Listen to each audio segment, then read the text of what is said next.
Protection কিনেছো? হ্যাঁ, কিনেছি। দেখো আবার গত রাতের মতো নিজের বাড়িতে ফেলে এসো না।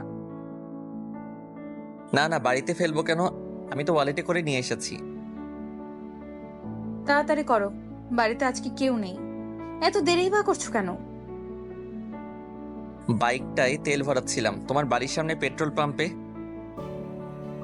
আচ্ছা তাড়াতাড়ি এসো। অতঃপর ফোনটা ডিসকানেক্ট করে বিছানার পাশে রেখে সাকিবের পছন্দের ড্রেস পরে নিল মিলি। 3 মাস আগে এক সোশ্যাল সাইটে আলাপ হয় তাদের। সাকিবের ফটোগ্রাফি দেখে মিলি মুগ্ধ হয়েছিল তার প্রতি, আর তাই পেজের ইনবক্সে মেসেজ করে সাকিবের সাথে কথা বলার আগ্রহ প্রকাশ করেছিল মিলি। সাকিবকে নিয়ে নিজের কিছু ছবি তোলাতে চাই সে। সাকিব তাই কথা বলেছিল তার সাথে। প্রথম দিন কথা বলার পরে মিলি জানিয়েছিল সে সাকিবের হার্ট ফ্রেন্ড। প্রথমে যথেষ্ট অবাক হয়েছিল সাকিব, ফ্যান হওয়ার মতো কি এমন করেছিল সে বুঝতে পারছিল না। তবুও মিলির তার প্রতি পাগলামি তাকে আকৃষ্ট করেছিল মিলির প্রতি। সাকিব তাই লোহার ন্যায় মিলি নামক চুম্বকের দিকে আকর্ষিত হচ্ছিল একটু করে। সাকিবের পছন্দের নারী দৃষ্টির মতো হুবহু ছিল মিলি। সাকিবের ফর্সা মেয়ে একেবারেই অপছন্দ ছিল, কারণ ফর্সা মেয়েরা সব বেশ্যা টাইপের হয়। শুধু ফর্সা নয়, সুমুখস্থী মেয়েও তার পছন্দ নয়। আর তাই মডেলের ফটোগ্রাফি করলেও আদেও তাদের ঘৃণার চোখে দেখে। যদিও বা একসময় সাকিবের পছন্দ ছিল ফর্সা লম্বা স্টাইলিশ মেয়ে, তখন সে গুণের আগে দর্শনকেই প্রাধান্য দিত। তাই একটা সময় নিশির সাথে সম্পর্কে জড়িয়েছিল সে। নিশির মোহময়ী রূপে পাগল হয়েছিল সে ভীষণভাবে। নিশিকে ঘিরেই ছিল তার পুরো পৃথিবী, কিন্তু নিশি উচ্চাকাঙ্ক্ষাই ছিল তাদের সম্পর্কের ভাঙনের কারণ। নিশি ছিল একজন পেশাদারী মডেল। সে তার রূপের সম্পূর্ণ ব্যবহার করে সামনে এগোতে চাইতো। ফটোগ্রাফার হওয়া সত্ত্বেও সাকিব তা মেনে নিতে পারেনি। ফলে সাকিবের কানে প্রায়ই আসতো বিভিন্ন ধনী ব্যক্তির সাথে নিশি ডেটিং এর খবর। মানতে পারত না সাকিব, তাই তাদের সম্পর্কের মধ্যে প্রায়ই অশান্তি লেগে থাকতো। একদিন তো সাকিবকে তার এক হোটেল ম্যানেজার বন্ধু জানিয়েছিল নিশি এক মেগা বাজেট সিনেমায় সুযোগের জন্য প্রযোজকের সাথে রুম শেয়ার করেছিল। তাই সেদিন বাড়ি ফেরার সময় সাকিব এই বিষয়টা নিয়ে নিশির সাথে জিজ্ঞেস করলো। অকপট স্বীকারোক্তিতে সে স্বীকার করে সব। মিথ্যা বলা পছন্দ নয় নিশির। যে কাজ করে সে লজ্জিত নয়, সেই কাজ সে লুকাবে কেন? অতএব সবকিছু স্বীকার করে সাকিবের কাছে ক্ষমা চেয়েছিল নিশি। নিশি তাকে এটাও জানিয়েছিল তার কোনো ইচ্ছাই ছিল না, কাস্টিং কাউসে নাম লেখার কোনো ইচ্ছেই ছিল না, কিন্তু অভিনেত্রী হওয়ার স্বপ্নের কাছে তার শরীর তুচ্ছ মনে হয়েছে। আর তাই নিজের উচ্চাকাঙ্ক্ষা সফল করতে সে নিজের শরীরটা বিলিয়ে দিয়েছিল প্রয়োজনের সামনে, প্রযোজকের সামনে। কারণ সে চায়নি তার থেকে কম প্রভাবশালী এই কাজ করে সুযোগটা কেড়ে নিক তার কাছ থেকে। সে আসলে বিমর্ষ হয়েছিল অডিশনে রিজেক্ট হতে হতে। সত্যি শোনার সাহস ছিল না সেদিন সাকিবের। নিজের ভালোবাসার মানুষকে অন্যের বিছানায় কিভাবে সহ্য করবে সাকিব? নিশি কিভাবে পারলো তার বিশ্বাস নষ্ট করতে? কিভাবে পেরেছিল বিশ্বাসঘাতকতা করতে? সে বুঝতে পারছিল না তার এবং নিশির সম্পর্কের থেকে কিভাবে নিশির কাছে উচ্চাকাঙ্ক্ষায় বড় হতে পারে। নিশি বারবার ক্ষমা চেয়েছিল সাকিবের কাছে। সাকিবের পা ধরে কেঁদেছিল মেয়েটি পাগলের মতো। কিন্তু সাকিব বুঝতে চায়নি তার কথাগুলো। কিভাবেই বা বুঝবে? তার কাছে তো কোনো বিশ্বাসঘাতকের কোনো দাম নেই। ভালোবাসার ভাগ যে কাউকে দেওয়া যায় না। ভালোবাসার মানুষটা পুরো অধিকার যে তারই। তাই উত্তেজিত হয়েছিল সেদিন, নিজেকে নিয়ন্ত্রণ করতে পারেনি। তাই নিশির গায়ে হাত তুলেছিল সেদিন। বেল্ট দিয়ে পাগলের মতো মেরেছিল নিশিকে। সেদিন থেকে নিশিরও মনে হতে থাকে সাকিব তার উন্নতির পথে অনেক বড় বাধা। তাই পরের দিনই সে সাকিবকে জানিয়েছিল তাদের সম্পর্ক ভাঙতেই হবে। সেদিন থেকেই ফর্সা সুন্দর নারী তার চোখে বেশ্যার সমান। সে ফর্সা সুন্দর নারী মূর্তির চরম ঘৃণা করে। ঘৃণা হওয়াটাই স্বাভাবিক ছিল, তাই নিজের পছন্দের নারী মূর্তির ক্রাইটেরিয়া পরিবর্তন করে সে তার বন্ধু মহলে প্রায় বলতো, ফর্সা মেয়ে মানে চরিত্রহীনা, বুঝলি? শালীরা নিজের রূপ কাজে লাগিয়ে যা খুশি তা করে বেড়ায়। ফর্সা মানে বেশ্যা। মিলির বাহ্যিক গঠন ছিল নিশির উল্টো।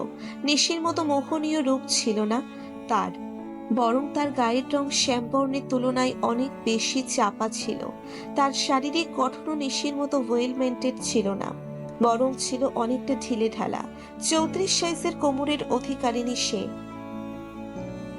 তাই সাকিবের তার প্রতি জন্মেছিল বিশ্বাস। তাই সে নিজেই মিলিকে দিয়েছিল প্রপোজাল। সাকিবের মতো সুদর্শন পুরুষের কাছ থেকে প্রপোজাল পেয়ে ফেরায়নি মিলি। সে বারবারই চাইতো তার প্রেমিক হোক ভীষণ রকম হ্যান্ডসাম, সে তাকে ভীষণ রকম সুখ দিতে পারবে। কারণ তার বিশ্বাস, হ্যান্ডসাম ছাড়া তাকে কেউ সুখ এনে দিতে পারবে না। মেলের কাছে প্রেম মানে শরীর সুখটাই বুঝতো।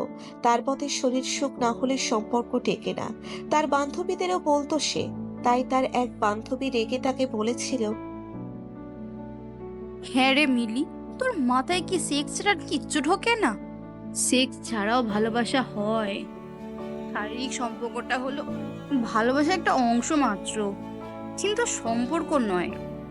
যারা এটাকে সম্পর্ক ভাবে তাদের শেষ পরিণতি দেখবার মতন হয়। মেরি হেসে উত্তর দিল, তাহলে শারীরিক সুখ না দিতে পারলে ডিভোর্স হয় কেন? তার সেই বান্ধবী তার এহেন মনোভাব দেখে তার সাথে সম্পর্ক সব ত্যাগ করে চলে যায়। তার মনে হয়েছিল মিলির মানসিক সমস্যা আছে। তার মতে মিলি হয়তোবা তার ভবিষ্যৎ জীবনে বাধা হয়ে দাঁড়াতে পারে। মিলিকে সে অনেকবার বোঝাতে চেয়েছে, কিন্তু মিলি বুঝতে চায় না। আর তাই সাকিবের সাথে সম্পর্কে আসার আগে একাধিক শারীরিক সম্পর্কে লিপ্ত হয়েছিল সে একই কারণে সম্পর্ক সৃষ্টির 2 মাসের মধ্যে সাকিবকে এক প্রকার জোর করেই বাধ্য করেছিল ফাঁকা বাড়িতে তার সাথে সহবাস করতে। যদিও সাকিব চেয়েছিল তাদের সম্পর্ক সম্পূর্ণ পরিণতি না হওয়া পর্যন্ত সহবাস করবে না, কিন্তু মিলির জেদের কাছে তাকে হার মানতে হয়েছিল। তাই মিলির ইচ্ছেতেই হাজির হতে হলো আর আসতে হলো তার বাড়িতে। বাড়ির কলিং বেল বাজানো মাত্রই সাকিবের পছন্দের ড্রেস পরে দরজা খুলে দিল মিলি। তারপর সাকিবকে কলার ধরে নিচের বেডরুমে নিয়ে যায়। তারপর মিলি সাকিবকে বিছানায় ফেলে জোর করে ঘাড়ে গলায় কিস করতে থাকে। তারপর সাকিবের গোলাপি ঠোঁটের সাথে ঠোঁট মিলিয়ে দেয়। ধীরে ধীরে তারা এক অজানা সুখে টাচে হারিয়ে যেতে থাকে। সাকিব প্রোটেকশন ব্যবহার করতে চাইলে মিলি বাধা দিল। সহবাসের সময় নিজের সতীত্ব বোঝানোর জন্য মিথ্যে চিৎকার করে মিলি। সাকিব মিলিকে এতটাই ভালোবাসতো যে তাকে তার এত সন্দেহ হয়নি। মিলি পরিবারের সবাই 3 দিনের জন্য বাহিরে গেছে, আর সুদীপ্ত তার পরিবারে বলেছিল সে তার ফটোগ্রাফির একটা প্রজেক্ট নিয়ে বাহিরে যাচ্ছে 3 দিনের জন্য। আর তাই কেউ সন্দেহ করেনি। এই 3 দিন তারা খুব ঘনিষ্ঠ মুহূর্ত কাটিয়েছিল। প্রতিটা মুহূর্তে তারা মেতে উঠেছিল এক অজানা শিহরণে। সাকিবের সাথে শারীরিক উন্মাদনায় প্রতিদিনই মেতে উঠেছিল মিলি। সাকিব যেন তাকে পাগল করে দিয়েছিল। এর আগে কোনো পুরুষ তাকে এতটা তৃপ্তি দিতে পারেনি। যদিও বা সাকিবের পাশাপাশি অনেকের সাথে শারীরিক সম্পর্কে মেতে উঠেছিল সে। অনেকজনকে তো আবার সাকিবের সাথে বেস্ট ফ্রেন্ড, এমনকি দাদা হিসেবেও পরিচয় করিয়ে দিয়েছিল। সাকিব যেহেতু সব সম্পর্ককে সমানভাবে সম্মান করত, তাই সে সন্দেহ করেনি। 3 দিন পর মিলির বাড়ির লোক ফিরে আসার আগেই সাকিব বাড়ি ফিরে এসেছিল। সাকিবকে ছাড়া সে প্রায় পাগল হয়ে যায়। তাকে ছাড়া এক মুহূর্তও থাকতে পারে না। প্রায় তারা সময় কাটাতো বিভিন্ন হোটেলে। আজ প্রায় 7 মাস তাদের সম্পর্কের। হঠাৎ একদিন রাতে প্রচন্ড উৎকণ্ঠা নিয়ে মিলি সাকিবকে ফোন দিয়ে বলল, সাকিব, আমার পিরিয়ড স্কিপ করে গিয়েছিল 3 মাস, তাই প্রেগন্যান্সি টেস্ট কিট দিয়ে পরীক্ষা করায় পজিটিভ এসেছে রিপোর্ট। আরো নিশ্চিত হতে আমি ক্লিনিকে গিয়ে টেস্ট করেছিলাম, রিপোর্টে পজিটিভ এসেছে। কি করব আমি সমাজে মুখ দেখাতে পারবো না। এত দেরি হয়ে গিয়েছে যে অ্যাবর্শন করতে পারবো না। তাছাড়া দেশে করোনার কারণে পরিস্থিতিও অস্বাভাবিক। সাকিবের সাথে কান্নায় ভেঙে পড়েছিল মিলি। সে এই কমাসে ভালো করেই চিনতে পেরেছিল সাকিবকে। সাকিব যে কতটা ইমোশনাল সে ভালো করেই জানতো। সে এটাও ভালো করে জানতো সাকিবের মতো কেউ তার জীবনে না আসলে, কারণ সাকিবের মতো এতখানি বিশ্বাস তাকে কেউ করবে না। মিলির কথায় সাকিবের মনে লাড্ডু ফুটতেছিল। সে অনেক খুশি হয়েছিল। সাকিব তার কথা শুনে হেসে বলেছিল, আরে পাগলি, অ্যাবর্শন করতে কে বলেছে? ও আমাদের ভালোবাসার চিহ্ন, তাকে যে পৃথিবীতে আনতেই হবে। মিলি জানতো সাকিব এই কথাই বলবে, কারণ সে জানতো সাকিব খুব ইমোশনাল। এজন্য মিথ্যে প্রেগনেন্টের কথা বলে ইমোশনাল করে তোলে। আর তাই শুভ দিনক্ষণ দেখে বিবাহ বন্ধনে জড়ালো তারা। সোশ্যাল মিডিয়াতে সাকিব তাদের ছবি আপলোড করে উপরে ক্যাপশন করে লিখলো, বাহ্যিক সৌন্দর্য নয়, মনের সৌন্দর্যই মনুষ্যত্বের পরিচয়। সাকিবের বিয়ের ছবি দেখে চোখ ভিজল নিশির। সে বিশ্বাস করতে পারছিল না সাকিব অন্যজনের সাথে সম্পর্কে জড়ালো। সে জানতো সাকিব তাকে ঘৃণা করে, তবে এত বেশি সেটা জানতো না। কেন আজ সম্পর্ক সে জেনেও অন্য কারো হতে দেখে চোখ ভিজল? তবে কি সে সাকিবকে এখনো ভালোবাসে? এসব ভাবতে ভাবতেই নিশি মেকআপ করা মুখ পেয়ে দুফোঁটা চোখের জল গড়িয়ে পড়ল। সে নিজেকে প্রশ্ন করলো, আজকে আমি সাকিবের পাশে দাঁড়াতে পারতাম না? এত বৈভবের খ্যাতি থেকেও কি আমি সেই সুখ পাই, যে সুখ সাকিবের সাথে 1 BHK ফ্ল্যাটে বুকে মাথা রেখে ঘুমালে পেতাম? আজ এত পরপুরুষের হার্ট থ্রো হয়েও কি সেই আনন্দটা হয় যেটা সাকিবের ছোট্ট একটা প্রশংসায় পেতাম? তার মনের মণিকৌঠো থেকে উত্তর আসে না। সে বুঝতে পারে উচ্চাকাঙ্ক্ষা চরিতার্থ করতে গিয়ে সাকিবের বিশ্বাস ভাঙাটা তার ভুল ছিল। হয়তো ভুল নয়, তীব্র অন্যায় হয়েছে, যা ক্ষমার অযোগ্য। কিন্তু কি আর করার, সাকিব আজ অন্য কারোর। তাকে ফিরে পাওয়ার রাস্তাও আজ থেকে বন্ধ, কারণ সে নিজের উচ্চাকাঙ্ক্ষার কাছে বিসর্জন দিয়েছিল নিজের ভালোবাসাকে। সে পারেনি সাকিবের সেই প্রথম দিনের ভার্জিন গার্ল হয়ে থাকতে। সাকিব কি এমন চেয়েছিল তার কাছে যে সে দিতে পারেনি? না, সে দিতে পারত, কিন্তু নিজের উচ্চাকাঙ্ক্ষার কাছে তা হারিয়ে ফেলেছে। নিশির মেকআপ করতে দেরি হচ্ছে দেখে নিশির কো আর্টিস্ট মিম আসে তার কাছে। নিশির এই রঙিন সুসজ্জিত গ্ল্যামার দুনিয়ার একমাত্র বান্ধবী হচ্ছে মিম। নিশির চোখে জল দেখে সে জিজ্ঞাসা করলো, কি হলো নিশি? আর কত বছর নিজের পাপের প্রায়শ্চিত্ত করবি তুই? অতীতটাকে ভুলে যা প্লিজ। সাকিব তো তোকে মনেও করে না, তবে তুই কেন নিজেকে কষ্ট দিচ্ছিস? নিশি একটা দীর্ঘশ্বাস ফেলে বলে, কিভাবে মনে করবে? ভুলটা তো আমারই, ওর না। জানিস, বুঝতে পারিনি যশ ছাড়া বেঁচে থাকা গেলেও ভালোবাসা ছাড়া যায় না। আজ তাই সাকিবের বিয়ে দেখেও নিজেকে ঠিক রাখতে পারছি না। বারবার মনে পড়ে যাচ্ছে ওর সাথে কাটানোর সময়গুলো। বিয়ে হয়ে গেছে এত তাড়াতাড়ি? কি বলিস? নিশি সোশ্যাল মিডিয়া থেকে সাকিবের বিয়ের ছবিটা বের করে মিমের হাতে দিতেই মিম হেসে উঠল। বলতে লাগলো, এই মেয়েকে বিয়ে করার ছিল তো তোকে কি সমস্যা ছিল? এ তো পাক্কা খেলোয়াড়। থাক, আর বললাম না, মুখে গালাগালি আসছে। রমজান মাসে গালাগালি করা ঠিক না। নিশি চোখের জল মুছে অবাক হয়ে মিমের দিকে তাকিয়ে জিজ্ঞেস করলো,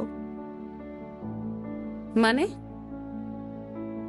তোর মনে আছে নিশি, আমি আমার কাকার ছেলের গল্প বলেছিলাম যে সুইসাইড করেছিল? হ্যাঁ। এই সে 12 বাত্তারি মেয়ে। দিনের পর দিন ঠকিয়েছে আমার ভাইটাকে। ওর ছেলে চাই, নিত্য নতুন ছেলে, যে ওকে তৃপ্তি দিতে পারবে। শহরের নামী ইন্ডাস্ট্রিজ আফতাব চৌধুরীর একমাত্র মেয়ে ও। কেস করেছিল ওর নামে আত্মহত্যার প্ররোচনা দেওয়ার জন্য, কিন্তু কোনো লাভ হয়নি জানিস। আমাদের দেশে ভালো মানুষেরা বিচার পায় না, আর এই কালনাগিনী বেশ্যারা ঠিকই আইনের অপব্যবহার করে। ওর তো সাকিবকে শেষ করে দিবে রে। মেয়েটা এতটাই জঘন্য যে যাকে দাদা ডাকে তার সাথেও বেশ শেয়ার করতে দ্বিধা করে না, এমনকি নিজের পিসির ছেলের সাথেও। তবে কি জানিস, মেয়েটার বাহির দেখে এরকম মনে হয় না। সবাই ওকে সতী লক্ষ্মী ভাবে, কিন্তু সমাজ সুন্দরীদের চরিতার্থ ভাবলেও এদের ভাবে না, কারণ এরা নন ভার্জিন হয়ে ভার্জিনের মতো চিৎকার করতে জানে, যা পুরোটাই অভিনয় ছাড়া আর কিছুই নয়। সবকিছুরই তো অ্যাডভান্টেজ আছে, এরা সেটাও ব্যবহার করে। তবে কি জানিস, সাকিবের টাইমলাইনে প্রায়ই দেখতাম সে আমাদের মতো সোকল সুন্দরীদের নিয়ে বাজে মন্তব্য করত আর বলতো আমরা চরিত্রহীনা। কিন্তু ও জানতো না রূপ দিয়ে কখনো চরিত্র বিচার করা যায় না। ও হয়তো জানবেও না ওর পিছনে কত রঙ্গ করে বেড়াবে এই মেয়ে। কি আর করবি, তোর তো কিছুই করার নেই। চল, শর্ট রেডি হয়ে গেছে। নিজের নিজের ভালোবাসার মানুষের এহেন পরিণতি দেখে নিজেকে ঠিক রাখতে পারছে না নিশি। সে নিজেকে ক্ষমা করতে পারছে না। তার মনে হচ্ছে সব দোষই তার, কারণ সে যদি সাকিবের বিশ্বাস নিয়ে না খেলতো তো সাকিবের এই ভুল ধারণা আর থাকতো না তার জীবনে অশান্তি পড়তে হতো না এরকম একটা আশঙ্কায়। আর তাই আজ মনে হচ্ছে সবকিছু ছেড়ে সাকিবের কাছে দৌড়ে ছুটে যায়, তাকে সব খুলে বলি। কিন্তু আফসোস তার, সে অধিকার আর নেই। তবে সব সত্যি জানার পরেও সে কিভাবে চুপ থাকবে? কিন্তু কি করবে সেটাও যে তার জানা নেই। তাই নিজেকে দায়ী করে নিজেকে দোষী ভাবা ছাড়া আর যে কিছুই করার নেই তার হাতে তো কোনো প্রমাণও নেই যা সাকিবের সামনে তুলে ধরে তাকে বাঁচাবে। কান্নাই আজ ভেঙে পড়ল নিশি, তাও চরম আত্মগ্লানিতে। আজ এই নাম যশ তার কাছে বিশ্বের ন্যায় মনে হতে লাগলো। সাকিবের ছবি বুকে নিয়ে কাঁদতে লাগলো নিশি, আর বলতে শুরু করলো, আমায় ক্ষমা করে দাও সাকিব, আমায় ক্ষমা করে দাও। তোমার এহেন পরিণতি যে আমি চাইনি। আমি বুঝতে পারিনি আমার উন্নতির জন্য তোমার জীবন নষ্ট করতে হবে। সেদিন আর শুটিং স্পটে গেল না নিশি। মেকআপ রুম থেকে চেঞ্জ করে কাউকে কিছু না বলে পা বাড়ালো বাড়ির দিকে। কিছুই বুঝতে পারছিল না কিভাবে মিলির হাত থেকে বাঁচাবে সাকিবকে বাঁচানো যে একমাত্র তার কর্তব্য। বাড়িতে এসে সোফায় বসে পড়ল নিশি। তার জানি কেমন জ্ঞান শূন্য লাগছে নিজেকে। তার জন্যে কারো এত বড় ক্ষতি হতে পারে সে ভাবেনি। সাকিব এবং তার পুরনো ছবিগুলো মন দিয়ে খুঁটিয়ে দেখছিল।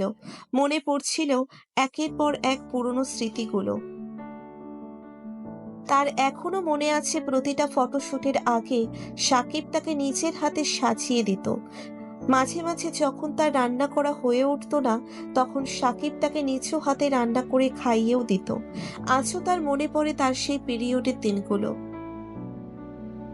অসম্ভব যন্ত্রণায় যখন সে ছটপট করত, সাকিব তখন তার জন্য জল গরম করে হট ওয়াটার ব্যাগে করে সেক দিয়ে দিত তাকে কোনো কাজ করতে দিত না সারাদিন।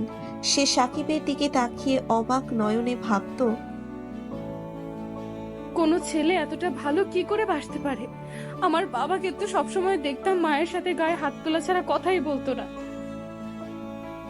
সত্যি বলতে সাকিব নিশির জীবনে একটা আশীর্বাদ স্বরূপ ছিল।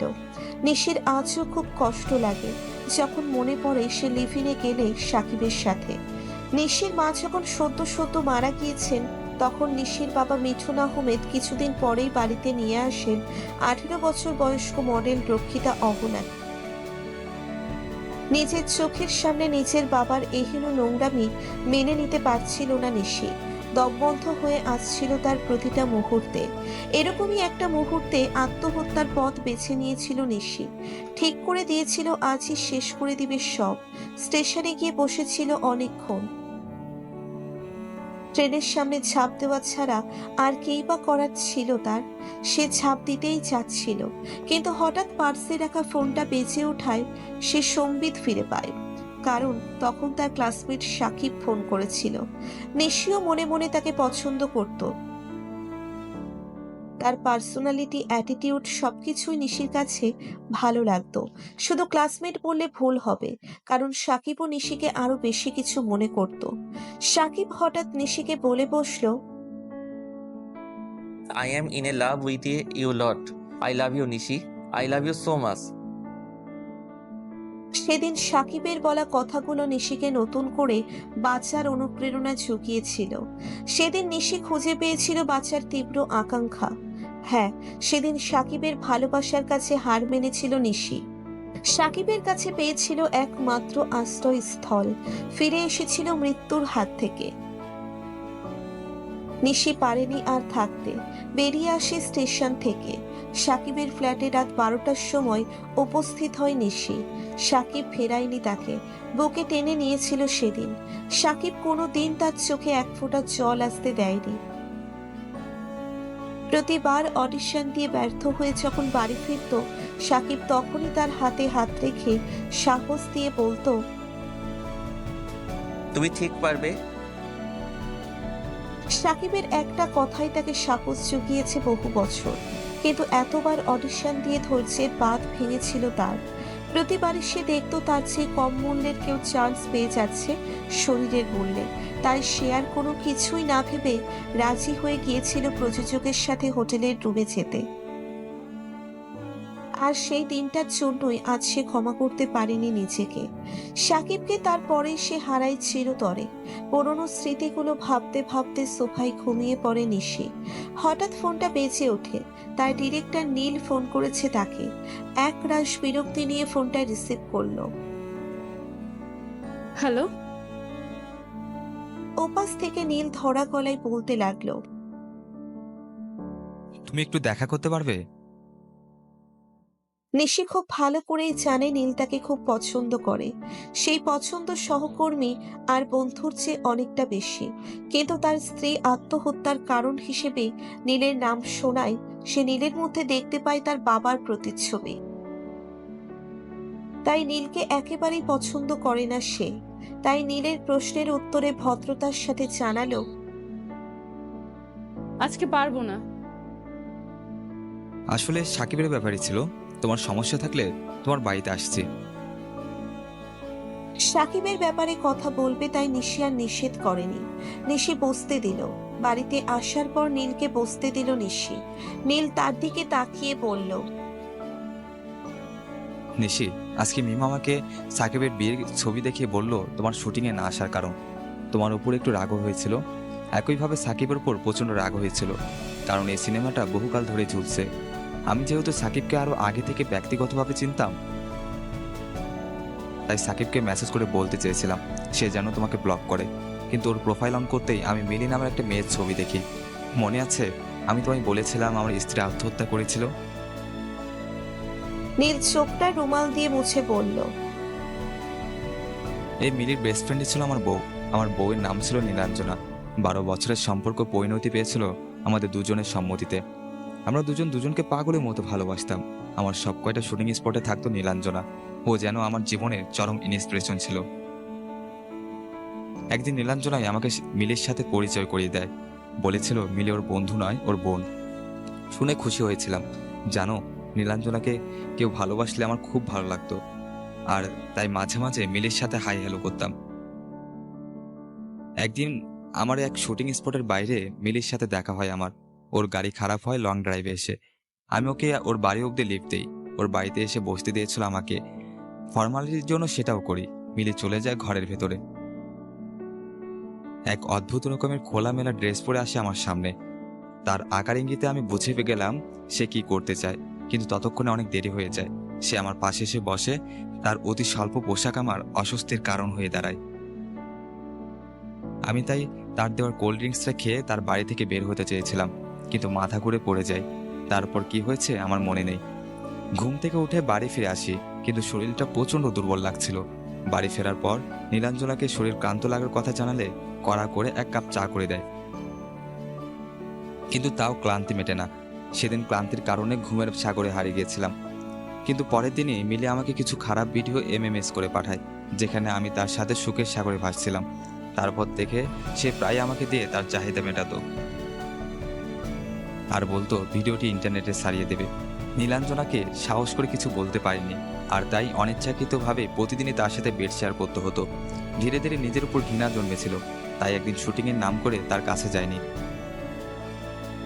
ভেবেছিলাম আমার কোনো দোষ নেই, আমি কেন সহ্য করব, কিন্তু বাড়িতে এসে দেখলাম আমার নীলাঞ্জনা ঘুমের ওষুধ খেয়ে চিরশান্তির ঘুমে ঘুমাচ্ছে।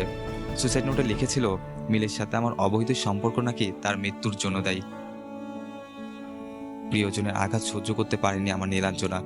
মিলির পুলিশের সাথে অবৈধ সম্পর্ক করে জেল থেকে বের হয়ে যায়, কিন্তু আমি ছেলে হওয়ায় তা পারিনি। তবে যদি পুলিশ সিনিয়র মেয়ে হতো তাহলে আমিও চেষ্টা করতাম। বিনা দোষে সব হারালাম আমি। সাকিবও আমাকে ঘৃণা করতে লাগলো, কারণ সে নীলাঞ্জনার খুড়তুতো ভাই হতো। মিলিকে ও চিনত না, কিন্তু আমার চিনত খুব ভালো করে। কান্নায় ভেঙে পড়ল নীল। মিলির সত্যি শুনে হতভম্ব নিশিও। সে বুঝতে পারছিল না এত কিছু কেউ কি করে হতে পারে, কিভাবেই বা কেউ নিজের বেস্ট ফ্রেন্ডের ঘর ভাঙতে পারে। নিশি স্তম্ভিত হয়ে গেল। নীল তাকে বিদায় জানিয়ে চলে গেল। নীল চলে আসার পর নিশি পাপ বোধ বেড়ে গেল আরো কয়েক গুণ। আজ তার কেরিয়ার মনে হচ্ছে গলার ফাঁসির মতো। মনে হচ্ছে সব ছেড়ে কোথাও পালিয়ে যেতে। খুব ইচ্ছে করছে সাকিবকে জড়িয়ে ধরতে। তার বুকে মুখ লুকিয়ে কাঁদতে ইচ্ছে করছে, কিন্তু সাকিবকে যে জড়িয়ে ধরার অধিকার সে হারিয়ে ফেলেছে। আজ অনেকক্ষণ হয়েছে মিলি বাথরুমে দরজা বন্ধ। সাকিবও তাকে বিরক্ত করেনি। মিলির আসল রূপ ধরা পড়েছে সাকিবের সামনে। সাকিব জানতে পেরেছে মিলি তাকে ফাঁসিয়ে বিয়ে করেছে, কারণ মিলি কোনো দিন অন্তঃসত্ত্বা ছিলই না। সাকিব মর্মাহত হয়েছিল মিলির এহেন মিথ্যা সম্পর্ক দেখে। নিশিকে হারিয়ে মিলিকে আঁকড়ে ধরে সে বাঁচতে চেয়েছিল, কিন্তু মিলি যে তার সাথে প্রতারণা করবে কখনোই সে ভাবতে পারেনি। শুধু মিলির এরকম মিথ্যে সম্পর্ক দেখে সে বলেছিল, মিলি এই মিথ্যের ঠিক কি দরকার ছিল? মিলি কোনো উত্তর দেয়নি। কোনো অপরাধ বোধও তার আচরণে পরিলক্ষিত হয়নি। সাকিব শুধু অবাক হয়েছিল তার এরকম আচরণে। কিছুদিন পর সাকিব তার এক বন্ধুর কাছ থেকে জানতে পারে মিলি কল্ট বয় হায়ার করতে খুব ভালোবাসে। সাকিবের যে মডেল বন্ধুটি তাকে এই তথ্যটি দিয়েছিল, সে নিজেও পোর্টফোলিওর টাকা জোগাড় করার জন্য কল্ট বয়ের কাজ করে। সাকিব প্রথমে বিশ্বাস করতে চায়নি, কারণ তার কাছে মিলি ছিল লক্ষ্মী মন্ত্রার স্বরূপ। সাকিবের হিসেবে ফর্সা সুন্দর মুখশ্রী, সুন্দর শারীরিক গঠন বিশিষ্ট মেয়ে মাত্রই চরিত্রহীনা, কিন্তু মিলির মতো মেয়েরাও যে চরিত্রহীনা হয়, কারো যে সেক্স অ্যাডিক্টেড হয়, তারা চায় না। আর রাতের বেলা এলাকার বকাটেরা সিরিয়াল ধরে। হঠাৎই বাথরুমে কোনো কিছু পড়ার শব্দ সাকিবের ধ্যান ভাঙল, কিন্তু মিলি তো এখনো বের হলো না বাথরুম থেকে। নাকি বাথরুমেই পরপুরুষের সাথে চালাইতেছে। সোফায় বসে খবরের কাগজ পড়তে পড়তে এসব কথা ভাবছিল সাকিব। কিন্তু প্রায় 2 ঘন্টা হয়ে গিয়েছে বাথরুম থেকে বের হচ্ছে না মিলি। অন্যদিকে সাকিবের প্রজেক্টরের কাছে বাহিরে যাবে, দেরি হয়ে যাচ্ছে। সে এবার দরজার সামনে গিয়ে দুবার নক করলো। মিলি দরজা খোলো, মিলি খুলো বলছি। ভেতর থেকে কোনো সাড়া শব্দ না পেয়ে সাকিবের মনে আশঙ্কা সৃষ্টি হতে থাকলো। অজানা এক আতঙ্ক ধাওয়া করতে থাকে। কাজের মেয়েকে নিয়ে দরজা ভেঙে দেখতে পেল বাথরুমের মেঝেতে বিবস্ত্র অবস্থায় পড়ে আছে মিলি। দ্রুত অ্যাম্বুলেন্সে ফোন করলো সাকিব এবং দ্রুত মিলিকে নিয়ে হাসপাতালের উদ্দেশ্যে রওনা দিল। মিলির মা বাবাকেও খবর দেওয়া হলো, কিন্তু হাসপাতালে পৌঁছানো মাত্রই হাসপাতালের ডক্টররা তাকে মৃত ঘোষণা করলো। মিলির মা বাবা নিজের একমাত্র মেয়ের মৃত্যুর খবর পেয়ে ক্ষিপ্ত হলো। তারা সাকিবের নামে এফআইআর করলো আর মিলির বডি পোস্টমর্টেমে পাঠানো হলো। এদিকে সাকিবকে পুলিশ গ্রেপ্তার করলো। সাকিবকে 2 দিনের রিমান্ডে নেওয়া হলো। সাকিবের উপর অমানসিক নির্মম অত্যাচার শুরু করলো। সাকিবের কথা কেউ শুনছে না। পুলিশদের একটাই কথা, দোষ করিস আর না করিস, তুই স্বীকার করতেই হবে। আমাদের দেশের আইন এরকমই। দোষী বা নির্দোষ বিবেচনা করে না, তাদের শুধু আসামি চাই পকেট গরম করার জন্যে। যাদের কাছ থেকে মোটা অঙ্কের টাকা নেওয়া যাবে বিচার তার পক্ষে হবে, আর যে দিতে ব্যর্থ হবে তার উপর চলবে অমানসিক তাণ্ডব। দেশ আজ কোথায় পৌঁছলো? স্বাধীনতা অর্জন করেও কি ন্যায় নীতি প্রতিষ্ঠা করতে পারলাম আমরা? তার থেকেও ভালো হতো পরাধীনতার জীবন। যাই হোক, গল্পে আসি। মিলির পরিবার মিথ্যে 498 দায়ের করলো তার নামে। তাদের মনে হয়েছিল মিলির অত্যাচারে অতিষ্ঠ হয়ে খুন করে দিয়েছে সাকিব। সাকিবের কাতর আর্জি কেউ শুনল না। পোস্টমর্টেমের রিপোর্ট আসার আগেই তাকে রিমান্ডে নেওয়া হলো। 2 দিন পর তাকে জেলে হস্তান্তর করা হলো। এই 2 দিন তার জীবনে এক দুঃস্বপ্নের মতো কেটেছে। হাঁটার মতো শক্তিটুকু অবশিষ্ট নেই। তাই জেলের দেওয়ালের সাথে ঢিল দিয়ে বসে থাকতে ভাবতে লাগলো, আজকের এই পরিণতির জন্য শুধুই আমি দায়ী। মনে হচ্ছিল লক্ষ্মী মন্ত্রা খোঁজার জন্য চেষ্টা না করে যদি নিশিকে বোঝার চেষ্টা করত, তাকে ক্ষমা করে দিত, তাহলে হয়তো আজকে এই দিন দেখতে হতো না। অন্যরকম জীবন কাটাতে পারত। অকারণে এতখানি অপমানিত হতে হতো না তাকে। মিলি তাকে জীবিত অবস্থাতেও শান্তি দেয়নি, আর মরে গিয়ে তো বাঁচাটাই হারাম করে দিচ্ছে। নিজেই নিজেকে দোষারোপ করছে সাকিব। তার মাথায় একটা কথা বারবার কড়া নাড়ছিল। আনমনে বলতে লাগলো, মা ঠিকই বলতেন, সৌন্দর্য দিয়ে কখনো চরিত্র বিবেচনা করা যায় না। আসলেই তো, চরিত্রের সাথে রূপের কোনো সম্পর্ক নেই। দেখতে সুন্দর হলেই যে চরিত্রহীনা, আর দেখতে খারাপ হলেই যে চরিত্র ভালো, কিংবা দেখতে ভালো হলে যে চরিত্র খারাপ, অথবা দেখতে খারাপ হলে যে চরিত্র খারাপ। এই ধারণাগুলোই যে বোকা বোকা। কিন্তু এতগুলো প্রশ্নের মধ্যে একটা বিষয় তাকে খুব ভাবাচ্ছে। সেটা হলো মিলি কিভাবে মারা গেল। সে কি সুইসাইড করেছে নাকি হত্যা করা হয়েছে? রহস্যটা কি? তার মাথায় কিছুই ঢুকছে না। সব গলিয়ে যাচ্ছে। আজ একটা কথাই বড্ড মনে আঘাত হানছে। চরিত্র কখনোই সৌন্দর্য দিয়ে হয় না। মানুষের চরিত্র মানসিকতার উপর নির্ভরশীল। এই সত্যটা বুঝতে খুব দেরি হয়ে গেছে, যার দরুন আজ আমার এই অবস্থা। খুব ইচ্ছে করতেছে আত্মহত্যা করতে, কিন্তু নিজেকে মনোবল দিয়ে দমন করে রাখছি। কারণ আত্মহত্যা মানে নিজের জীবনের কাছে হার মানা। না আমি হার মানবো না, আমি হার মানবো না, আমি জয়ী হবই। আমাকে ভেঙে পড়লে চলবে না। মিলি আমার জীবনে শুধুই মরীচিকা, আর এই একটা কারণে নিজের জীবন তো আর নষ্ট করতে পারি না। আমি তো জানি আমি নির্দোষ। হয়তো সৃষ্টিকর্তা আমাকে পরীক্ষা করতেছে, কিন্তু কিভাবে নিজেকে নির্দোষ প্রমাণ করব? কিভাবে সবাইকে বোঝাবো আমি কিছুই করিনি? কিভাবে মিলির মুখোশ সবার সামনে তুলে ধরবো? কিন্তু কিভাবে এত কিছু করব? তাই সবকিছু অদৃষ্টের উপর ছেড়ে দেওয়াই ভালো। সব দরজা যখন বন্ধ হয়ে যায়, তখন একটা দরজা খোলা থাকে। হ্যাঁ, আমাকে ওই দরজাটাই খুঁজে নিতে হবে। এখন আমার একমাত্র করণীয় হচ্ছে ধৈর্য ধারণ করা। এটাই সফলতার একমাত্র রাস্তা। আপন মনেই কথাগুলো বলছিল সাকিব। হয়তো জীবনের আঁকড়ে ধরে বাঁচার সব রাস্তাই তার জন্য বন্ধ। ভালোবাসা নামক শব্দটাই তার জীবন নষ্টের একমাত্র কারণ। তার এহেন পরিণতির জন্য ভালোবাসাই দায়ী। কি অন্যায় ছিল তার? সে তো সরল মনেই প্রথমে নিশিকে ভালোবেসেছিল, তারপর মিলিকে, কিন্তু দুজনেই তাকে ঠকিয়েছে। তার ভালোবাসাকে সূচক হিসেবে কাজে লাগিয়েছে। হয়তো তার জীবনের সবচেয়ে বড় ভুল ছিল ভালোবাসা। অন্যদিকে চলচ্চিত্র জগতে আসার পর থেকে নিউজ পেপার পড়া মোটামুটি বন্ধ করে দিয়েছে নিশি। ভয় পায় কখন তার নামে গুজব শুনে ফেলবে, হয়তোবা নিজের খারাপ ইমেজ নিয়ে যদি কোনো চিন্তায় পড়তে হয়। কারণ মিডিয়ার লোকেদের বিশ্বাস নেই, তিলকে তাল করাই তাদের অন্যতম বৈশিষ্ট্য। তারপর সেটাকে বারবার ব্রেকিং নিউজ হিসেবে সোশ্যাল মিডিয়ায় সম্প্রচার করবে। সেজন্য বাড়িতে খবরের কাগজও রাখে না। সারাদিন টিভিতে কার্টুন সিরিজ দেখে সময় পার করে। কারণ দেশের যে পরিস্থিতি, ঘর থেকেই তো বের হওয়া দুষ্কর। হয়তোবা সেলিব্রিটিদের জন্য এটা কোনো বিষয়ই না, তারপরেও সে কোনো রিস্ক নিতে চাইছে না।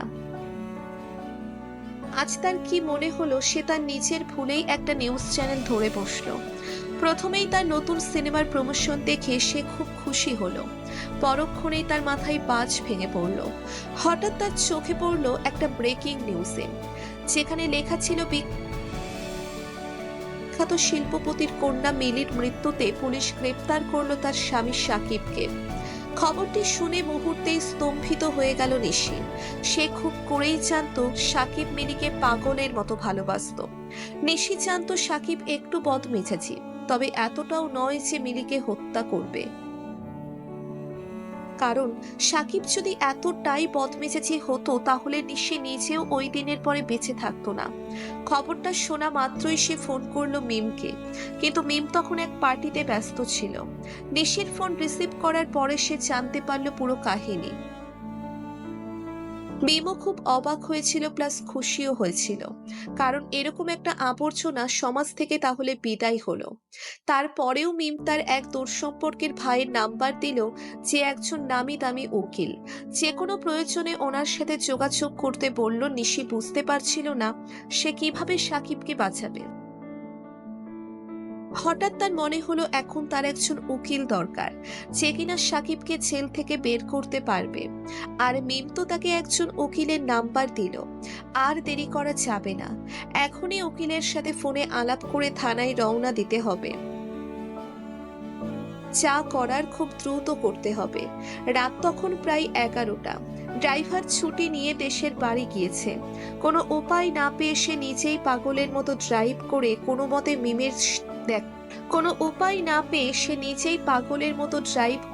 মতে মিমের দেখানো সেই অফিসিয়াল লয়ারের কাছে গেল। নিশি বাড়িতে থাকতেই উকিলের সাথে কথা বলেছিল, তাই আর কোনো সমস্যায় পড়তে হয়নি। উকিলকে সঙ্গে করেই পুলিশ স্টেশনে পৌঁছলো নিশি। এক্ষেত্রে সে আগেই জানতো সাকিব বিয়ে করার পরে কোথায় থাকতো, তাই তেমন একটা সমস্যায় পড়তে হয়নি থানায় যেতে। থানায় গিয়ে নিশি জানতে পারে সাকিবের নামে বেশ কয়েকটা ধারায় এফআইআর করা হয়েছে। পুলিশ ইনচার্জ নিশিকে তারপরেও চেষ্টা করতে বলেছেন। তিনি নিশির অনেক বড় ফ্যান, তাই নিশি নিজেই তার থানায় আসায় তার অবস্থা তো বুঝতেই পারছেন। হয়তোবা তিনি সাকিবকে ছেড়ে দিতেন, কিন্তু প্রশাসনের ভয়ে তার করলেন না। আইনের বিরুদ্ধে তিনি কিছু করতে না পারলেও তিনি জানালেন তিনি নিশির পাশে সর্বত্র থাকবেন। হঠাৎ করে নিশি অস্ফুট স্বরে বলতে লাগলো, ওসি সাহেব, আর কি কোনো রাস্তাই নেই সাকিবকে নির্দোষ প্রমাণ করার? ম্যাম, একটা রাস্তা আছে, সেটা হলো পোস্টমর্টেম রিপোর্ট, যেটা দ্বারা সত্যটা প্রমাণ করতে পারেন। কিন্তু পোস্টমর্টম রিপোর্ট কবে আসবে? আপাতত আরো 3-4 দিন সময় লাগবে। এতদিন সাকিবকে এখানে রাখা যাবে না, যা করার খুব তাড়াতাড়ি করতে হবে। আমি বলি কি, কোনোভাবে জামিনের ব্যবস্থা করা যায় না? আচ্ছা নিশি, আমি বরং জামিনের জন্য কোর্টে আপিল করি, কি বলো? কোর্টে আপিল করে মনে হয় না তেমন একটা লাভ হবে মিস্টার মাহমুদ সাহেব, কারণ খুনের আসামিকে এত সহজে কোর্ট থেকে জামিন দিবে না। আচ্ছা উকিল সাহেব, আমরা তো চেষ্টা করতেই পারি। আপনি অ্যাপিলের ব্যবস্থা করুন ভাইয়া, যত টাকা লাগে আমি দেব। সবকিছু আর টাকা দিয়ে কেনা যায় না নিশি। কিছু কিছু জিনিস যেটা হয়তো একবার হারিয়ে গেলে হাজারবার চেষ্টা করলেও ফিরে পাওয়া যায় না। যাই হোক, আমি টাকার বিনিময়ে কাজ করি না, কারণ টাকা হচ্ছে হাতের ময়লা, এক হাতে আসবে অন্য হাতে খরচ হয়ে যাবে। কিন্তু একটা জিনিস আছে যেটা সারা জীবন মানুষের মনে থেকে যায়, সেটা হলো ভালোবাসা। আর আমি এই ভালোবাসার জন্যই কাজ করি, কারণ এই আইনের মারপ্যাচে পড়ে অনেক মা তার সন্তানকে হারিয়ে ফেলে, কেউ বা তাদের বেঁচে থাকার অবলম্বন হারিয়ে নিঃস্ব হয়ে পড়ে, কেউ হয়তো প্রিয়জনকে হারিয়ে সুইসাইড করতে বাধ্য হয়। আর আমি চাই না কোনো নির্দোষ ব্যক্তি তার প্রিয়জনের কাছ থেকে হারিয়ে যাক। তাই সততা ও নিষ্ঠার সাথে নিজের দায়িত্ব পালন করতে চাই, অসহায় মানুষের পাশে দাঁড়াতে চাই। জীবনের শেষ নিঃশ্বাস অবধি এটাই করব। আচ্ছা ভাইয়া, সরি, আসলে আমার মাথা ঠিক ছিল না। আপনি তো জানেনই আমার উপর দিয়ে কি যাচ্ছে। কিছু মনে করেন না, আপনি আপনার মতো করে করেন প্লিজ। আচ্ছা, আমি আজকে জামিনের জন্য কোর্টে আপিল করতেছি। তার আগে সাকিবকে কিছু জিজ্ঞেস করার আছে। তুমি কি আমার সাথে তার কাছে যাবে?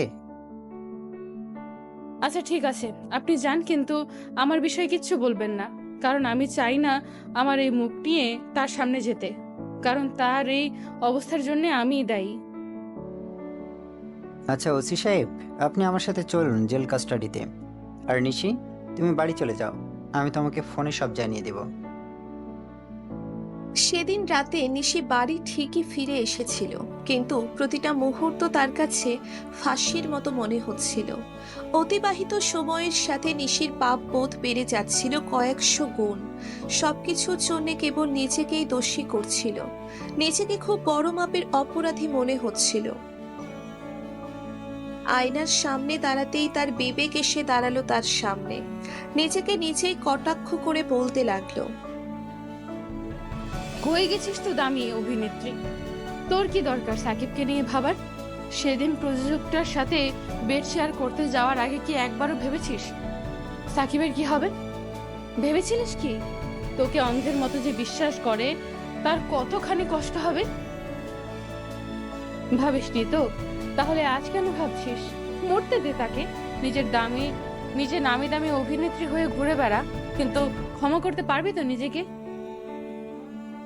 নিশি আয়নার সামনে কান্নায় ভেঙে পড়ল, চিৎকার করে বলতে লাগল, এই জীবন তো আমি চাইনি। সাকিবের জীবন বলি দিয়ে নিজের জীবন গড়তে চাইনি আমি। হয়তো আজ তার আশেপাশের আসবাবপত্রগুলো তাকে দেখে ব্যঙ্গ করছে। ব্যঙ্গ তো করবারই কথা, কারণ সব দোষী তো তার। নিজেকে খুবই অসহায় মনে হতে লাগলো। সাকিবকে একটু জড়িয়ে ধরার আকাঙ্ক্ষা যেন ঘায়েল করছে তাকে। খুব ইচ্ছে করছে একটু জড়িয়ে ধরে বলতে, ভালোবাসি। কিন্তু নিয়তি হয়তো এটা চাই না। তাই তো এখনো অবধি প্রায়শ্চিত্ত করার মতো সুযোগও তার আসেনি। মানুষ ঠিকই বলে, সময় থাকতে সময়ের মূল্য বোঝা যায় না। ঠিক তেমনি ভালোবাসার মানুষ কাছে থাকলেও তার গুরুত্ব আমরা বুঝি না, যতক্ষণ না মানুষটি হারিয়ে যায়। এটাই হয়তো নিয়তি। আজ 3 দিন সাকিব জেল থেকে ছাড়া পেয়েছে, কিন্তু সে একটা কথা কিছুতেই বুঝতে পারছে না যে তাকে জামিন করালোটা কে, পরিচয় বা গোপন রাখলো কেন। কিন্তু আজ খুবই মনে পড়ছে নিশিকে। নিশি তো আমাকে সত্যিই ভালোবাসতো, তাহলে কেন একবারও আমার খোঁজ নিতে আসলো না? নাকি সবকিছুই তার নাটক ছিল, যেমনটা মিলি করেছিল? হ্যাঁ, সব মেয়েরাই একই রকম। না, কখনই কোনো মেয়ের চক্করে পড়া যাবে না। সব মেয়েরাই ধোঁকাবাজ, ছলনাময়ী। আর এই শহরে থাকবোই না, গ্রামে চলে যাব। এই শহরে থেকে কি পেলাম? সবাই শুধু স্বার্থের পেছনে দৌড়ায়। চাই না এরকম স্বার্থপর শহরে থাকতে। কি দোষ করেছিলাম আমি? আমি তো কারো কোনো ক্ষতি করিনি। অনেক বড় বড় স্বপ্ন ছিল, হাতে হাত রেখে দুইজনে এক পথে চলার ওয়াদা হয়েছিল। কিন্তু সে ভালোবাসাটা আজ বদলে গেছে। সামান্য অভিনেতা হওয়ার জন্য নিজেকে বিলিয়ে দিল। শুধু বদলাতে পারিনি আমি, এত বড় বড় স্মৃতি বানিয়ে ছোট করে চলে গেল ছলনাময়ীটা। আজ মনে হয় দুইজনের মাঝে কিছুই ছিল না। তার দেওয়া কষ্টগুলো ভুলতে মিলির মতো শ্যামবর্ণের মেয়ের সাথে সম্পর্ক করেছিলাম, কিন্তু সেও একজন বেশ্যার থেকে কম ছিল না। হয়তো ভালোবাসাটাই আমার জীবনে বড় ভুল। আর কখনোই কাউকে ভালোবাসবো না। সব কিছু থেকে মুভ অন করে ফিরে আসতে হবে। হ্যাঁ, সবকিছু নতুন করে শুরু করব। আর কারো মিথ্যা মায়ায় জড়াবো না।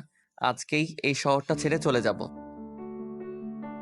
এরকম হাজারো ধিক্কারে ফেটে পড়ল সাকিব, আর নিচের জামা কাপড় গুছিয়ে নিয়েই বাস স্টেশনের দিকে হাঁটা ধরলো।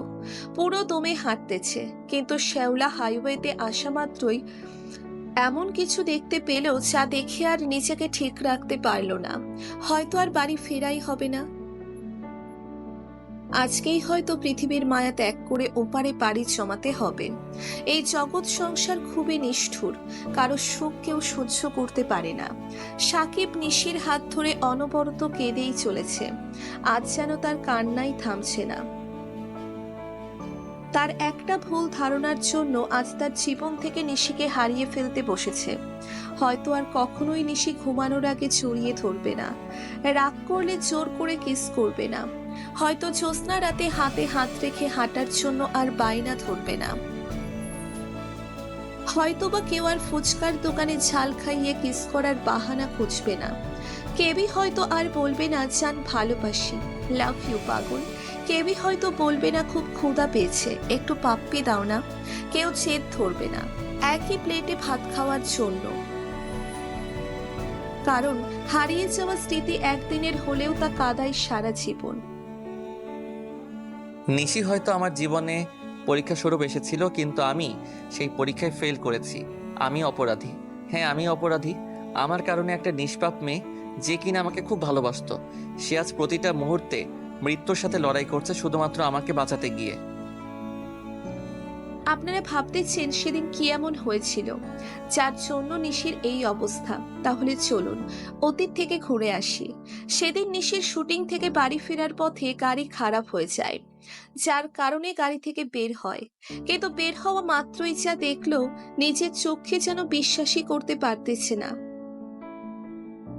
কারণ কয়েকজন মাস্তান টাইপের লোক সাকিবের দিকে বন্দুক তাক করে দাঁড়িয়ে আছে, আর তাদের পেছনেই দাঁড়িয়ে আছে শহরের নামি দামি ইন্ডাস্ট্রিয়ালিস্ট আফতাব চৌধুরী। নিশি যেন বাকরুদ্ধ হয়ে পড়েছে, কথা বলার ভাষা হারিয়ে ফেলেছে। এদিকে সাকিব বিশ্বাসই করতে পারছে না যে আফতাব চৌধুরী এতটা নিচে নেমে যাবে, নিজের মেয়ের দোষ তার উপর চাপাবে। হয়তো আজ তাকে মৃত্যুর স্বাদ গ্রহণ করতে হবে। হঠাৎ বন্দুক চলার শব্দে সাকিব ভয়ে চোখ বন্ধ করে ফেলে, কিন্তু না, তার তো কোনো জায়গায় গুলি লাগেনি।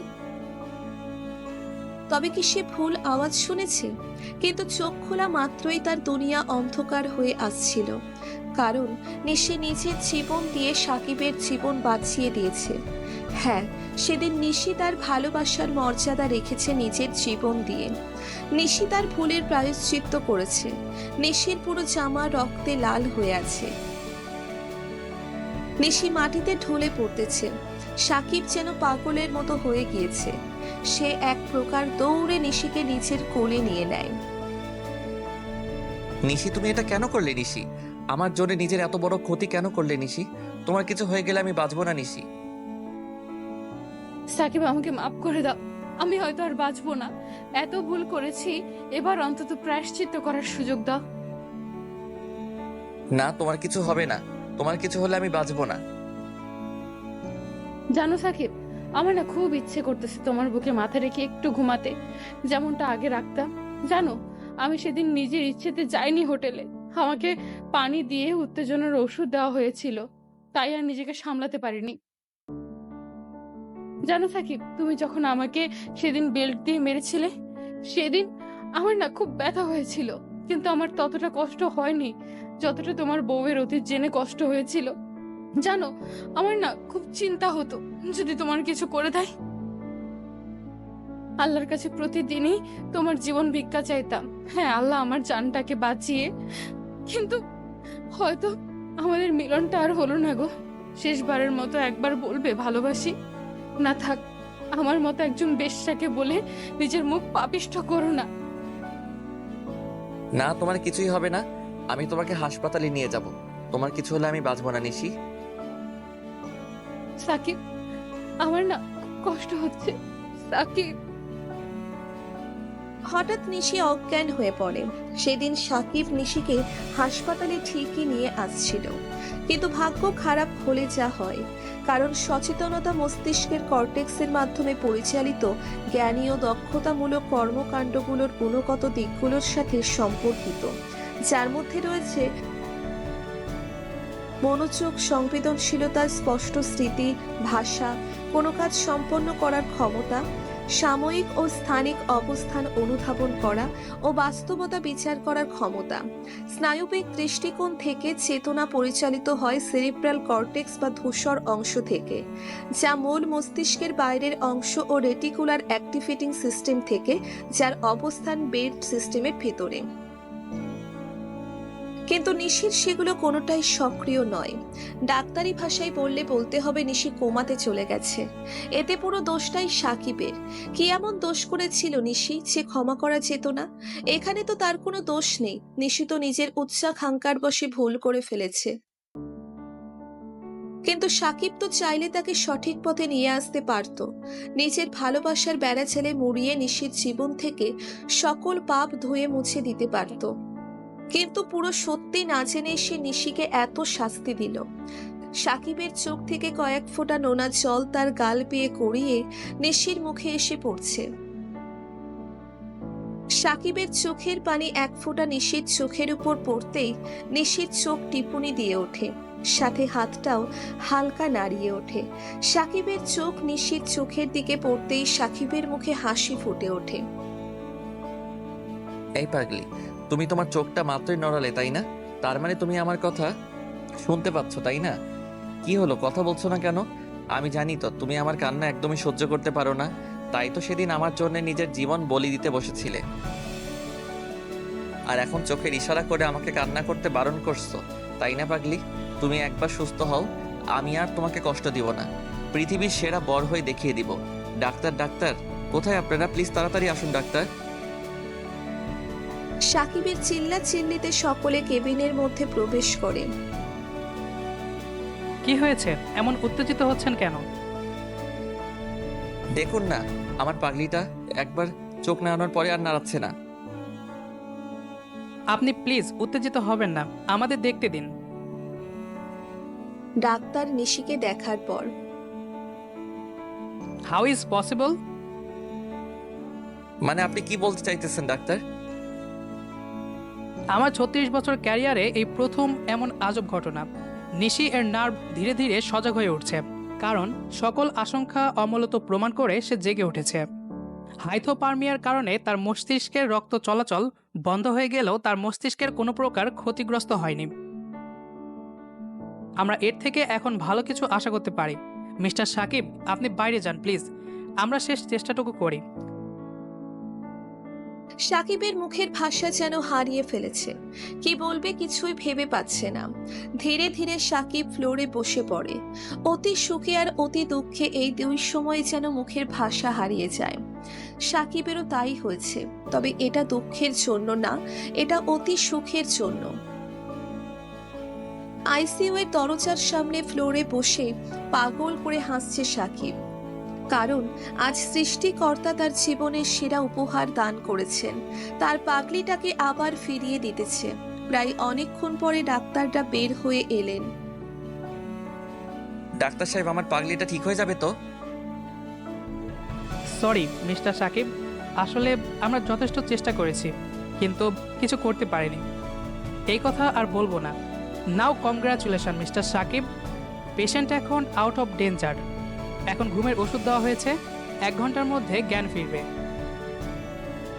থ্যাংক ইউ ডাক্তার সাহেব, আপনার এই উপকার আমি জীবনেও ভুলবো না। আমি শুধু আমার দায়িত্বটাই পালন করেছি, এর পুরো ক্রেডিটটাই শুধু আপনার। আপনি যদি দৃঢ় মনোবল আর দিনরাত সেবা যত্ন না করতেন, তাহলে হয়তো এটা সম্ভব হতো না যদি আপনি গত 3 মাস রোগীর সর্বোত্তম খেয়াল না রাখতেন। আমি যে ভুলটা করেছি তার কাছে এটা তুচ্ছ। হয়তো সারা জীবনের মাসুল টানতে হতো যদি না নিয়তি ফিরে না চাইতো। Anyway, I have important appointment. I have to leave right now.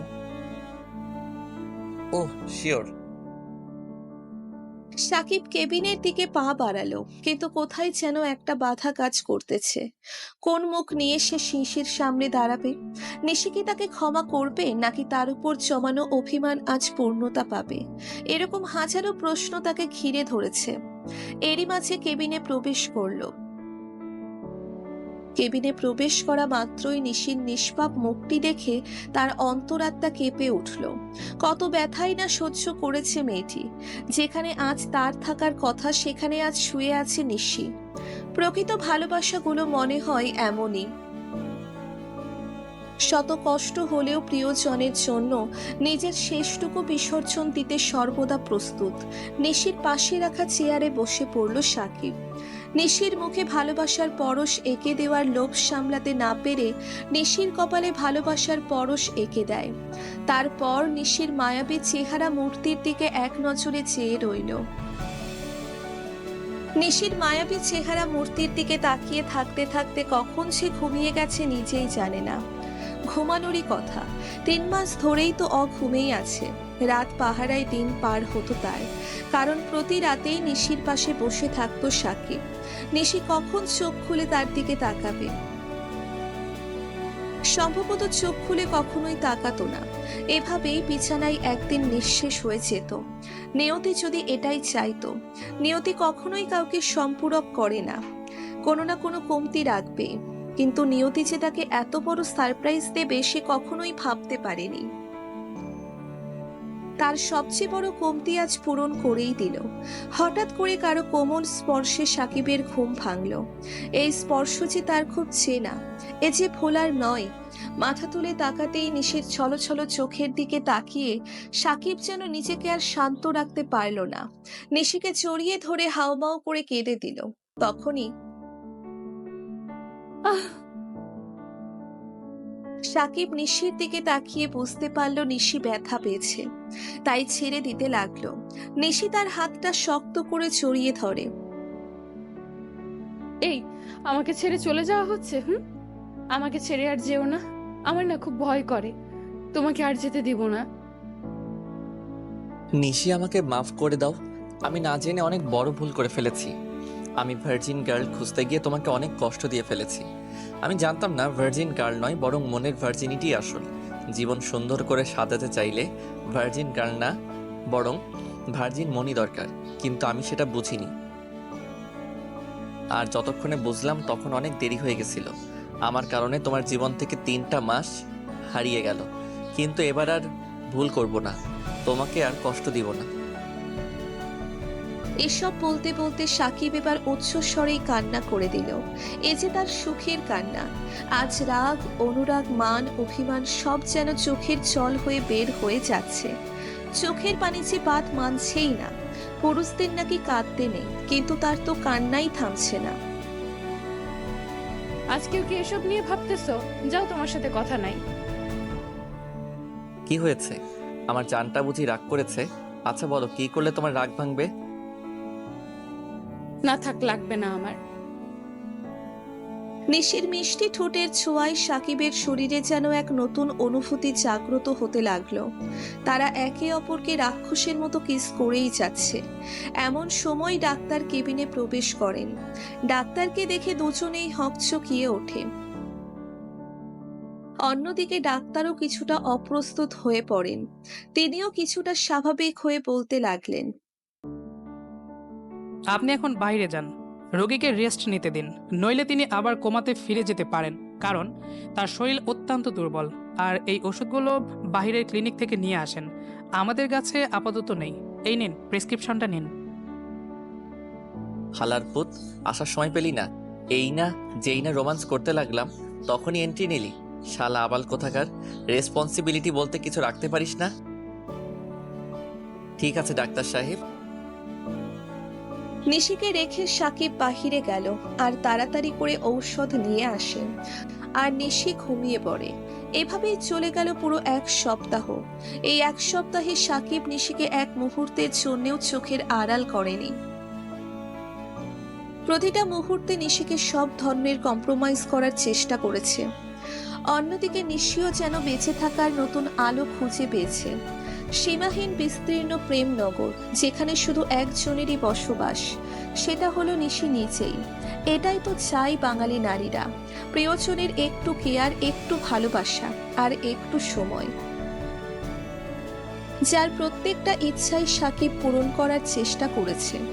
আজ সকাল থেকে সাকিবের মনটা উদাসী হয়ে বেড়াইতেছে, কারণ আজকেই নিশিকে হসপিটাল থেকে রিলিজ করবে। সেই সাথে আজকেই তারা পবিত্র সম্পর্কে আবদ্ধ হবে। তাদের সম্পর্ক আজকেই পরিণতি পেতে চলেছে। ভাবতেই মনটা নেচে উঠতেছে। এরই মাঝে তারা হসপিটাল থেকে বেরিয়ে গাড়ি নিয়ে কাজী অফিসের দিকে রওনা দিল। মূলত এর আগে তারা এক বাড়িতে থাকলেও কখনো ঘনিষ্ঠ সম্পর্কে জড়ায়নি। নিশি চেয়েছিল নিজেকে প্রতিষ্ঠিত করার পর সে নতুন জীবন শুরু করবে। সাকিবও আর বাধা দেয়নি, কিন্তু এরই মাঝে ঘটে গেল জীবনের কালো অধ্যায়, যা কখনোই ভোলা সম্ভব না। আচ্ছা বউ, ধরো আমরা বিয়ে করলাম, কিন্তু বিড়ালটাই মারতে পারলাম না, তখন কি হবে? ওই ছামড়া, আমি কি এখনো তোরে বিয়ে করছি নাকি? তাহলে বিড়াল মারতে যাবো কোন দুঃখে? বিয়ে করি নাই, কিন্তু করবো তো। জি না, আমি কাউকেই বিয়ে করতে পারবো না। কেন কেন? আমি কি দেখতে খারাপ নাকি? না, বিষয়টা এরকম না, তবে বিয়ে করতে পারি একটা শর্তে। তোমার সব শর্ত মানতে পারি, এখন বলো কি শর্ত মানতে হবে? প্রথমে আমাকে প্রপোজ করো, তারপর ভেবে দেখবো। করতেছি, দাঁড়াও। এই বলে গাড়ি থামিয়ে পাশের ফুলের দোকান থেকে ফুল নিয়ে আসলাম। তারপর মিশন স্টার্ট করলাম। জানি না তোমাকে দেখার পর কি হয় বা কিভাবে হয়, শুধু জানি সারা জীবনের জন্যে কিছু অনুভূতি জমা হয়েছে, যেটা তোমাকে হীনা কল্পনা করাই বৃথা। তুমি আর আমার অবসরে নেই রে, অভ্যাসে পরিণত হয়েছ। সেই অভ্যাস যা কখনোই ত্যাগ করা সম্ভব না। আর তুমি আমার অনুভবে নয়, বরং অস্তিত্বেই মিশে গেছো। একটাই চাওয়া, এই অস্তিত্বের সমাপ্তি যেন কোনো দিনই না হয়। তোমাকে সত্যি ভালোবেসে ফেলেছি, অনেক বেশি ভালোবেসে ফেলেছি। I love you Nishi, I love you so much. Now will you marry me? I love you too. তারপর আমরা কাজটা সাইরা ফেলাইলাম। ওই মিয়ারা উল্টাপাল্টা ভাবেন কেন? আর আমরা তো বিয়ের কথা বলছি, মানে কাজী অফিসে গিয়ে শুভ কাজ সাইরা ফেলাইলাম। আজকে আমার আর নিশির বাসর রাত। আজকে কেন জানি না খুব শরম করতেছে। এত শরম কোথায় যে রাখি, এই কথা বলতেও শরম করতেছে। বাসর রাতে নাকি শরম করতে নাই, এই জন্যই লজ্জা শরমের মাথা খাইয়া ভেতরে ঢুকলাম। কিন্তু দেখি বউ আমার ইয়া বড় একটা ঘোমটা দিয়া বইসা আছে। তারপর কিছুক্ষণ চুপচাপ নীরব দর্শকের মতো দাঁড়িয়ে থাকলাম, কারণ আমার যে আবার শরম করে। বউ আমার 5G, তাই বুইজা ফেলাইছে যে তার 4G জামাইয়ের শরম করতেছে। অতএব দেরি না কইরাই আমাকে সালাম করতেছে। সবাই বুকে নেয়, তাই আমিও বুকে নিলাম। আমি আবার সবার মতো বেশিক্ষণ থাকতে পারি না, তাই বলতে শুরু করলাম, বেঁচে থাকো বৎস, স্বামী সংসার নিয়ে খুশি হও। তারপর আর কি, নাক বরাবর একটা ঘুষি খেলাম প্রথমে, তারপর বাসর রাতেই বউয়ের হাতে উদাম কেলানি খেলাম। আমি মনে হয় প্রথম মানুষ যে কিনা বাসর রাতেই বউয়ের কেলানি খেলাম। আপা সাইরা দেন, আর কখনো এরকম কথা বলবো না। আমি আর কখনোই বাসর ঘরে আসবোই না। আজকে মনে হয় সিগারেট খাই মাতাল হইয়া গেছিলাম, তাই তো রং নাম্বারে আইসা পড়ছি। ওই, আমি তো রাপা লাগি, হ্যাঁ জম লাগি জম। আর সিগারেট খাই মাতাল হয় কেমনে? বিয়ে করেছিস না? হ্যাঁ, এবার বুঝাবো মজা কাকে বলে। গুন্ডি খালাম্মা, এই বাচ্চা পোলাটারে মাফ কইরা দেন প্লিজ। ওই, আর একবার যদি উল্টাপাল্টা বকেছিস তো আজকেই তোরে চাঁদে পাঠাই দেমুনি। আচ্ছা আগে তো কলারটা ছাড়েন। তারপর আর কি, বাসর করার প্রস্তুতি নিতে লাগলাম। আমি নিশিকে বললাম, চলো আজকে আমরা ফুটবল ক্রিকেট খেলবো, আর 2টা দল তৈরি করব। তুমি কি করবা? নিশি কিছুটা লজ্জা পেল, আর কিছু বলল না, শুধু একটা রেড সিগন্যাল দিল। কারণ তারপরে লাইট অফ করে ফুটবল ক্রিকেট শুরু করে দিলাম।